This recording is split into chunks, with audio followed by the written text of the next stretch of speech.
और आपको बताएं, सुप्रीम कोर्ट में मखसूस नशस्तों से मुतालिक नज़रसानी केस की समाअत हो रही है। जस्टिस अमीनुद्दीन खान की सरबराही में 11 रुकनी बेंच इस वक्त समाअत कर रहा है।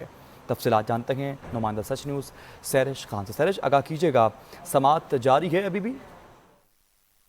जी देखें, सुप्रीम कोर्ट में मखसूस नशस्तों से मुतालिक नज़रसानी केस है, उसकी समाअत आज फिर हो रही है। जस्टिस अमीनुद्दीन खान की सरबराही में 11 रुकनी आइनी बेंच समाअत कर रहा है। इब्तिदा में इस केस की समाअत करने वाला बेंच 13 रुकनी बेंच था, ताहम केस की पहली समाअत पर ही जस्टिस आयशा मलिक और जस्टिस शकील अब्बासी जो के बेंच के मेंबर थे, उन्होंने इन नज़रसानी दरख्वास्तों को नाकाबिल समाअत करार देकर खारिज किया, जिसके बाद से 11 रुकनी बेंच मखसूस नशस्तों के हवाले से नज़रसानी दरख्वास्तों की समाअत करता है। बेंच में जस्टिस जमाल मंदोखेल, जस्टिस मोहम्मद अली मज़हर शामिल हैं, justice Hasan Azhar Rizvi, justice Musarrat Hilali, justice Naeem Akhtar Khan भी शामिल हैं, जस्टिस शाहिद बिलाल, जस्टिस हाशिम काकर भी बेंच में शामिल हैं, जस्टिस सलाउद्दीन, जस्टिस आमिर फारूक और जस्टिस अली बाकी नजफी भी 11 रुकनी बेंच के अंदर शामिल हैं।